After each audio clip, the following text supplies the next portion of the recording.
오늘 우리 공동체에 주시는 하나님의 말씀은 창세기 8장 1절에서 5절, 13절에서 22절까지의 말씀입니다. 거룩하신 하나님의 말씀입니다. 하나님이 노아와 함께 방주에 있는 모든 들짐승과 가축을 기억하사 하나님이 바람을 땅 위에 불게 하심에 물이 줄어들었고 깊음의 샘과 하늘의 창문이 닫히고 하늘에서 비가 그침에 물이 땅에서 물러가고 점점 물러가서 150일 후에 줄어들고 일곱째 달 곧 그 달 11의 날에 방주가 아라랏산에 머물렀으며 물이 점점 줄어들어 열째 달 곧 그 달 초하룻 날에 산들의 봉우리가 보였더라. 601년 첫째 달 곧 그 달 초하룻 날에 땅 위에서 물이 거친지라 노아가 방주 뚜껑을 제치고 본즉 지면에서 물이 거쳤더니 둘째 달 21의 날에 땅이 말랐더라. 하나님이 노아에게 말씀하여 이르시되 너는 내 아내와 내 아들들과 내 며느리들과 함께 방주에서 나오고 너와 함께한 모든 혈육 있는 생물 곧 새와 가축과 땅에 기는 모든 것을 다 이끌어내라. 이것들이 땅에서 생육하고 땅에서 번성하리라 하시매 노아가 그 아들들과 그의 아내와 그 며느리들과 함께 나왔고 땅 위의 동물 곧 모든 짐승과 모든 기는 것과 모든 새도 그 종류대로 방주에서 나왔더라. 노아가 여호와께 제단을 쌓고 모든 정결한 짐승과 모든 정결한 새 중에서 제물을 취하여 번제로 제단에 드렸더니 여호와께서 그 향기를 받으시고 그 중심에 이르시되 내가 다시는 사람으로 말미암아 땅을 저주하지 아니하리니 이는 사람의 마음이 계획하는 바가 어려서부터 악함이라. 내가 전에 행한 것 같이 모든 생물을 다시 멸하지 아니하리니 땅이 있을 동안에는 심음과 거둠과 추위와 더위와 여름과 겨울과 낮과 밤이 쉬지 아니하리라. 아멘. 오늘 본문 1절에 나오는 하나님이 기억하사를 오늘 말씀의 제목으로 삼습니다. 이 말씀이 저와 여러분의 삶으로 간절히 고백되기를 바랍니다. 임계점이라는 말이 있습니다. 이 말은 원래 물리학에서 나온 용어로 어떤 변화가 축적되다가 어느 한 지점을 넘는 그 순간 상태가 급격하게 바뀌는 그 지점을 말합니다. 지금은 심리학, 사회학, 경영학 등에서 널리 쓰이면서 질적인 변화가 시작되는 결정적인 순간이라는 의미로 사용됩니다. 예를 들면 물은 99도까지는 액체로 있다가 100도가 되면 끓기 시작하죠. 그 100도가 쉽게 얘기하면 임계점이 되는 것이죠.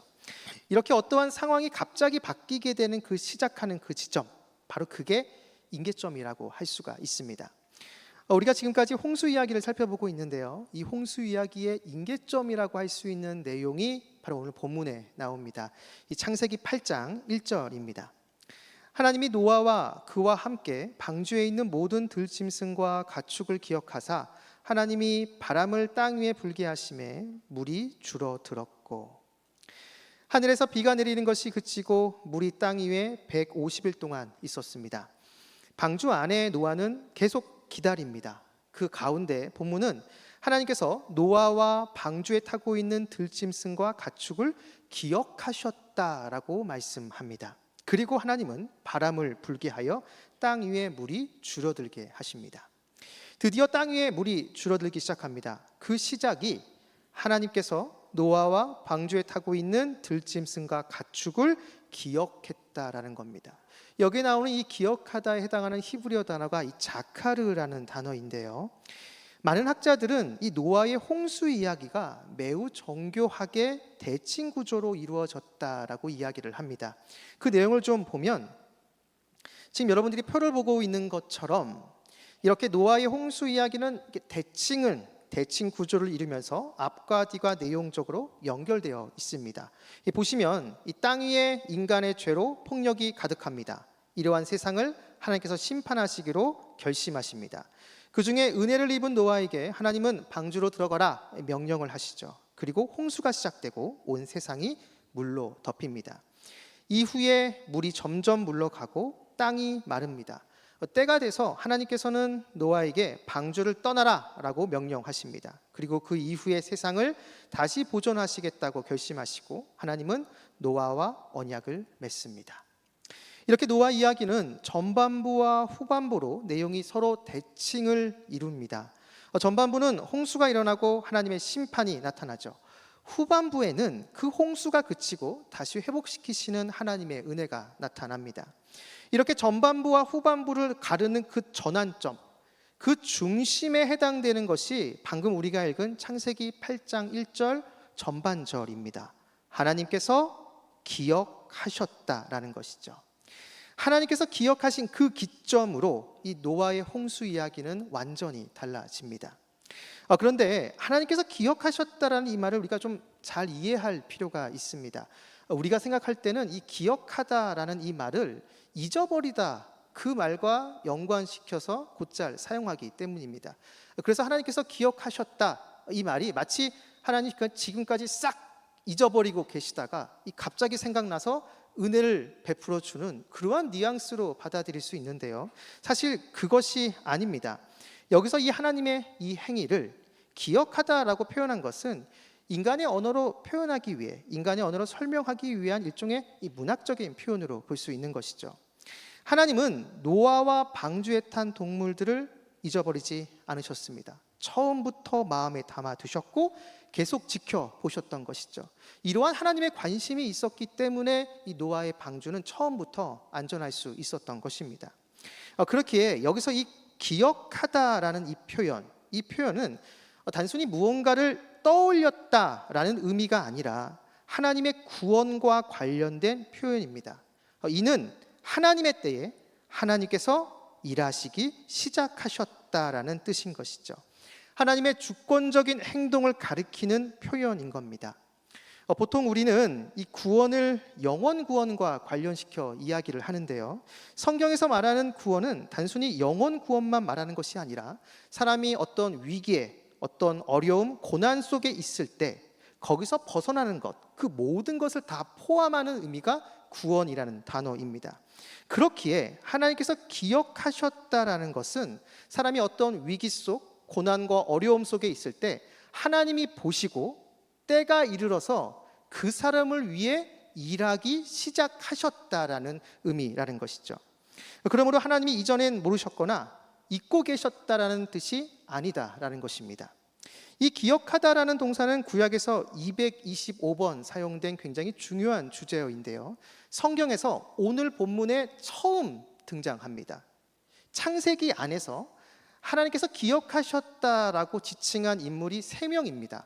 첫 번째 인물은 오늘 우리가 살펴보고 있는 노아이고, 두 번째 인물은 우리가 너무나 잘 아는 믿음의 조상 아브라함입니다. 창세기 19장 29절을 보면 하나님이 그 지역의 성을 멸하실 때, 곧 롯이 거주하는 성을 엎으실 때에 하나님이 아브라함을 생각하사 롯을 그 엎으시는 중에서 내보내셨더라.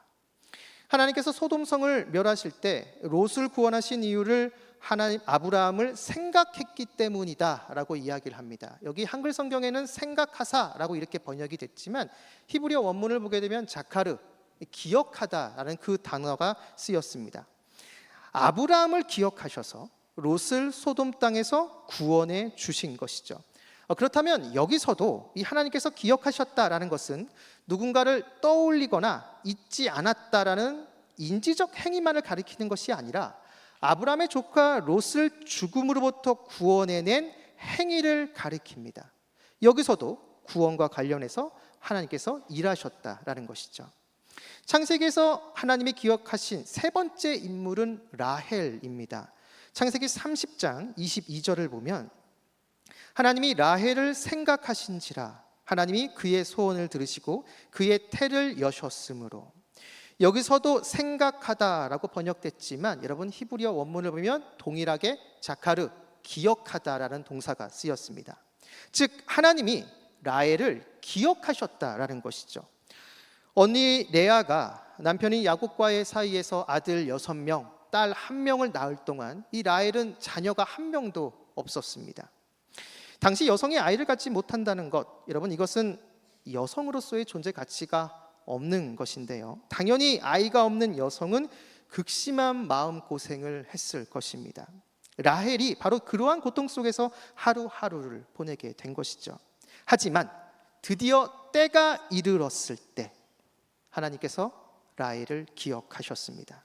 이 말도 단순히 하나님께서 라헬을 잊어버리지 않았다, 그러한 의미가 아니라 오랜 기다림 끝에 하나님께서 라헬을 위해 일하기 시작하셨다라는 것이죠. 이렇게 하나님께서 기억하셨다라는 것은 구원과 관련된 하나님의 일하심입니다. 이 모든 것은 하나님의 은혜입니다. 그런데 방금 살펴본 이 창세기 안에서 하나님께서 기억하셨다라는 이 용례를 보면 하나님께서 기억하신 것은 그 사람이 이룬 어떤 업적이나 공로, 성과를 보신 것이 아닙니다. 그 사람 자체를 보시고 하나님께서 구원의 은혜를 베풀어 주신 것이죠. 오늘 본문에 나온 노아도 그렇고 아브라함, 라헬 모두 하나님께서 그 사람들의 업적, 어떤 성과, 그것을 하나님이 보시고 그들에게 은혜를 베풀어 주신 것이 아니다라는 것입니다. 우리가 계속 살펴보고 있는 노아는 지난 시간 살펴본 것처럼 당대 의인이고 하나님과 동행하고 완전한 자였다라고 이야기를 했습니다. 그리고 결정적으로 그는 매 순간 하나님 말씀에 순종하는 순종의 사람이었죠. 하지만 그렇다 하더라도 하나님께서 이 노아를 기억하실 때는 노아의 그러한 모습들을 본 것이 아닙니다. 노아 자체를 보고 하나님께서 노아에게 구원의 은혜를 베풀어 주신 것이죠. 아브라함도 그렇습니다. 믿음의 조상 아브라함, 이 아브라함의 헌신적인 믿음을 보시고 아브라함을 위해 조카 롯을 구원해 주신 것이 아니다라는 것이죠. 그냥 아브라함을 보신 겁니다. 라헬 역시 마찬가지입니다. 라헬 자체를 보시고 하나님께서 태의 문을 열어주신 것이죠. 하나님께서 기억하셨다라는 문구가 나올 때 사람들의 업적, 공로가 나오지 않고 단순히 그 사람의 이름만 나온다라는 것은 이러한 하나님의 구원의 역사는 전적인 하나님의 은혜라는 것을 알게 됩니다. 더 나아가 이것이 가능한 것은 하나님의 선하심과 하나님의 긍휼하심 때문이라는 것이죠. 시편 25편 6절 7절을 보면 여호와여 주의 긍휼하심과 인자하심이 영원부터 있었사오니 주여 이것들을 기억하옵소서. 여호와여 내 젊은 시절의 죄와 허물을 기억하지 마시고 주의 인자하심을 따라 주께서 나를 기억하시되 주의 선하심으로 하옵소서. 시인이 지금 하나님을 찾고 있습니다. 자신을 기억해 달라고 고백하고 있죠. 이 말은 자신을 구원해 달라는 것입니다. 그런데 이렇게 하나님 앞에서, 주님 앞에서 구원해 달라고 이렇게 간구하면서 자신의 업적, 자신의 공로를 말하지 않습니다. 자신의 실수나 허물도 기억하지 말아달라고 지금 요청하고 있죠. 오로지 이 시인이 자신의 구원의 근거로 이야기하는 것은 하나님의 긍휼하심과 하나님의 인자하심입니다. 자신을 긍휼히 여겨주시는 하나님의 인자하심의 근거에서 자신을 구원해 달라고 지금 요청하고 있는 것입니다. 구원은 하나님의 주권적 행위이며 여기에는 인간의 어떠한 입김도 들어갈 수 없습니다. 사실 이것은 하나님의 구원의 대상에 동물이 포함됐다라는 것, 바로 그것을 보면 더 분명히 알 수 있습니다. 다시 한번 창세기 8장 1절을 보면 하나님이 노아와 그와 함께 방주에 있는 모든 들짐승과 가축을 기억하사, 하나님께서 노아만 보시고 노아만 기억하신 것이 아닙니다. 방주 안에 있는 모든 들짐승과 가축들을 보셨고 그 동물 모두를 기억하셨습니다. 동물들이 구원받을 수 있었던 것, 하나님 앞에서 동물들이 어떠한 업적이나 공로가 있었던 것 아닙니다. 전적인 하나님의 은혜이고 이 동물들을 사랑하시는, 긍휼히 여기시는 하나님의 인자하심 때문이라는 것이죠. 사랑하는 여러분, 죄악이 관영한 땅에서 노아의 가족이 구원받을 수 있었던 것, 그리고 하나님께서 노아를 기억하신 것은 전적인 하나님의 은혜였습니다. 이 은혜가 있었기 때문에 노아와 동물들이 구원받을 수 있었던 것이죠. 물론 노아가 우리가 지금까지 살펴봤지만 노아는 당대의 의인이고 완전한 자이고 하나님과 동행했던 사람입니다. 하지만 이 말이 우리가 살펴봤던 것처럼 죄가 전혀 없는 성인이라는 말은 결단코 아닙니다. 노아 역시 연약하고 부족한 사람인 것이죠. 물론 당시 사람들에 비하면 노아가 상대적으로 더 나은 삶을 살았다 이렇게 이야기할 수 있겠지만 그것이 하나님 앞에 어떠한 공로나 업적이 될 수 없습니다. 노아가 구원받을 수 있었던 것은 그 원인은 노아 자신에게 있었던 것이 아니라 바로 하나님 때문이라는 것이죠. 노아를 긍휼히 여기시고 동물들을 불쌍히 여기시는 하나님의 인자하심 때문에 노아와 동물들 모두가 구원받을 수 있었던 것입니다. 이것은 우리도 마찬가지입니다. 우리 삶에 구원이 임하고 하나님의 은혜가 임하는 것은 우리의 선한 행위나 업적 때문이 아니라 전적인 하나님의 은혜 때문입니다. 우리를 보시고 긍휼히 여기시며 불쌍히 여기시는 주님의 인자하심 때문이라는 것이죠. 이 은혜가 지금 우리에게도 계속 임하고 있습니다. 그렇게 시편 25편의 시인처럼 우리는 주님 앞에 있는 모습 그대로 나아가 주님의 자비와 긍휼을 구해야 합니다. 나를 기억해 달라고 주님께 간구해야 하는 것이죠. 이러한 모습이 주님의 은혜와 구원을 경험하는 통로가 되는 것입니다. 바라기는 우리를 기억하시는 주님 앞에 나아가 주님의 자비와 긍휼을 구함으로 주님의 구원의 은혜를 매 순간 경험하는 저와 여러분 우리 모두가 되기를 주님의 이름으로 축복합니다. 자, 이렇게 하나님의 구원의 역사가 시작되고 드디어 노아와 그 가족들이 방주 바깥으로 나옵니다.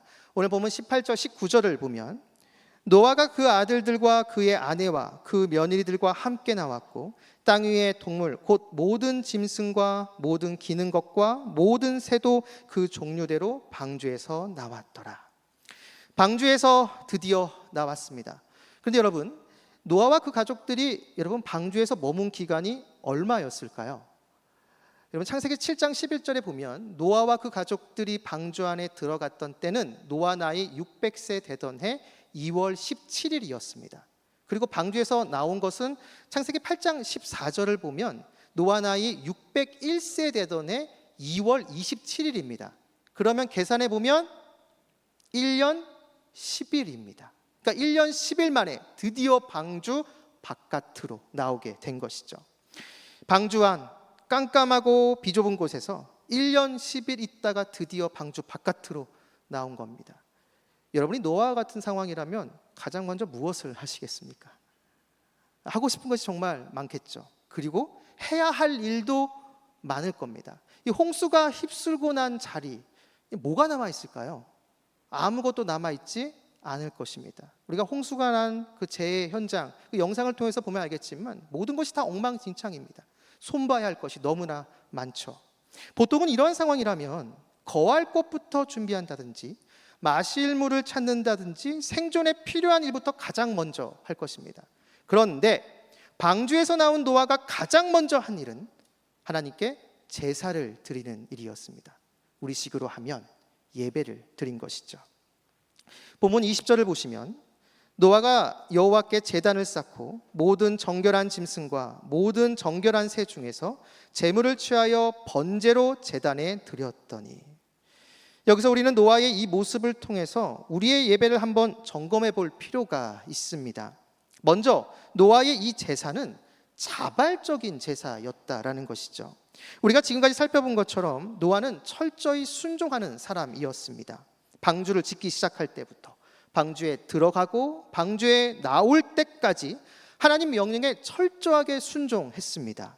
어찌 보면 지금까지 노아의 모습은 하나님 앞에서 수동적인 모습이었던 것이죠. 그런데 지금 이 제사는 하나님께서 명하신 것이 아닙니다. 노아가 방주에 나와서 자발적으로 지금 하나님께 이 제사를 드리고 있다라는 것이죠. 이것은 우리에게 예배자로서의 정말 중요한 자세를 알려줍니다. 우리가 주님께 올려드리는 이 예배는 기본적으로 마지못해 억지로 주님께 예배를 드리는 것이 아니라 자원하는 마음으로, 자발적인 마음으로 주님께 예배를 드려야 한다라는 것이죠. 주님께서는 바로 그러한 예배를 기쁘게 받으신다라는 것입니다. 사도 바울도 비슷한 말을 했습니다. 고린도후서 9장 7절을 보면 각각 그 마음에 정한 대로 할 것이요 인색함으로나 억지로 하지 말지니 하나님은 즐겨내는 자를 사랑하시느니라.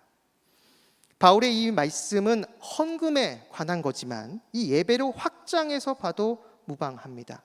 즉 하나님께 올려드리는 이 예배를 억지로 누가 시켜서 마지못해 드리는 것이 아니라 자발적으로 자원하는 마음으로 그 예배를 드려야 한다는 것이죠. 바로 그 예배를 우리 주님께서는 기쁘게 받으신다는 것입니다. 이 시간 우리가 올려드리는 이 예배가 자원하는 마음으로 올려드리는 예배가 되기를 바랍니다. 주님은 바로 그러한 사람을 이 시간 만나 주실 것이고 그 사람에게 필요한 은혜를 공급해 주실 것입니다. 바로 그러한 은혜가 이 예배를 드리는 여러분 가운데 함께하기를 주님의 이름으로 축복합니다. 이렇게 자발적으로 노아는 하나님께 제사를 드립니다. 그런데 지금 노아의 마음속에는 여러분 무엇이 있었을까요? 먼저 홍수 속에서 자신과 자신의 가족들을 지켜주신 것에 대한 감사한 마음이 있었을 것입니다. 그리고 동시에 이제 새로운 삶을 살아가야 하는데 아무것도 없는 상황에서 어떻게 해야 할지 정말 막막함도 분명 노아 마음 가운데 있었을 것입니다. 한편으로는 걱정과 불안, 두려움도 있었을 수 있습니다. 그렇기에 지금 노아는 제사를 드리면서 하나님의 도움과 하나님의 인도하심을 구했을 것입니다.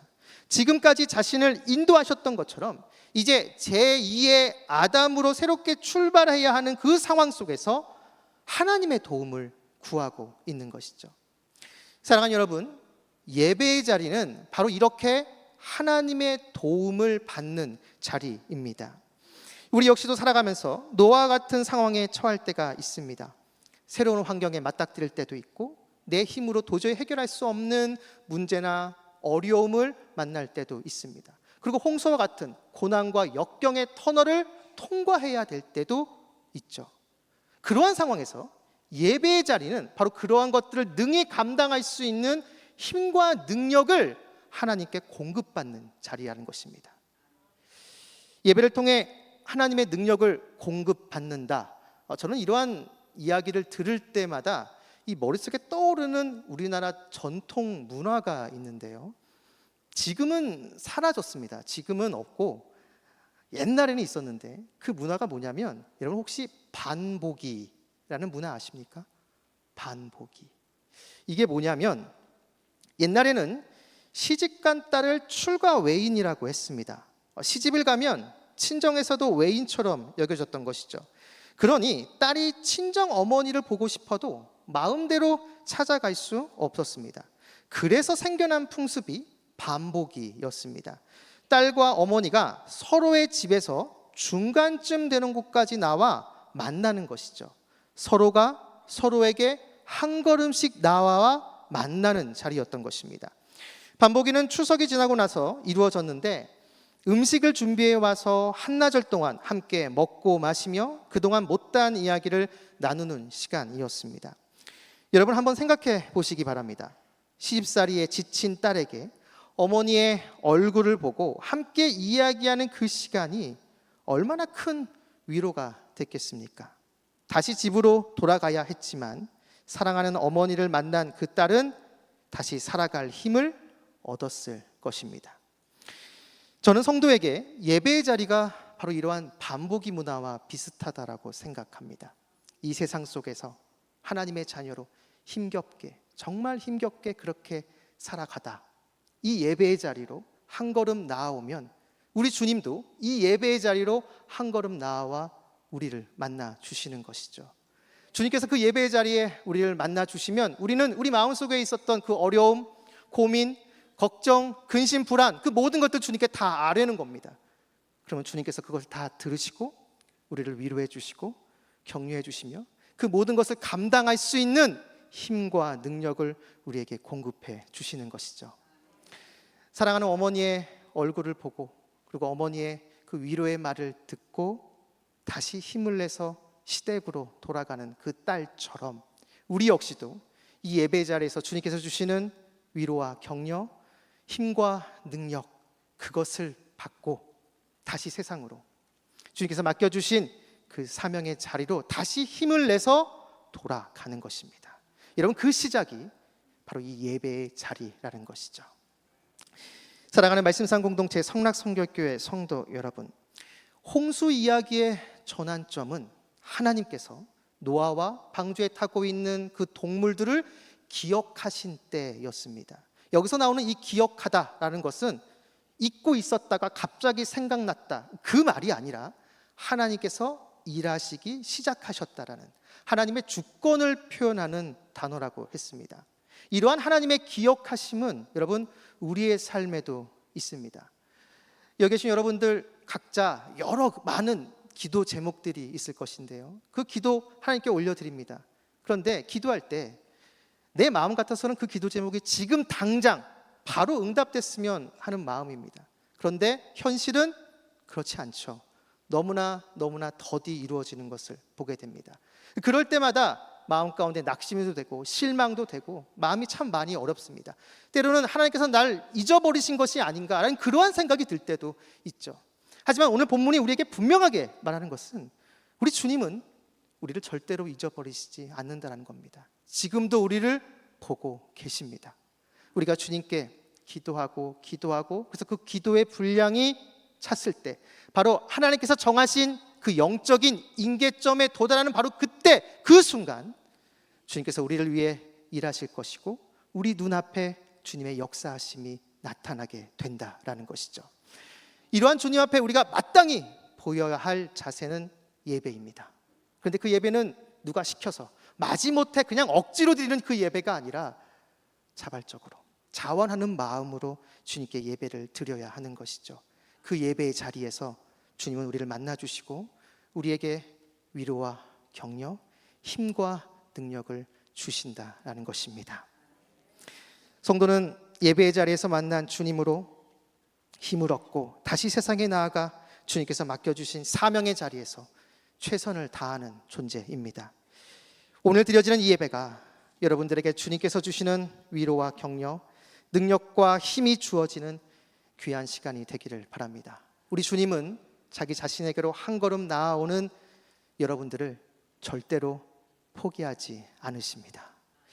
바라기는 이곳에 계신 여러분 모두가 오늘 이 말씀을 기억하시면서 나를 언제나 항상 기억하시는 주님을 나 역시도 항상 매 순간 기억하면서 예배의 자리로 나와 주님께서 주시는 위로와 격려, 힘과 능력, 그것을 받고 힘을 내서 언제나 항상 승리하는 저와 여러분 우리 모두가 되기를 주님의 이름으로 축원합니다.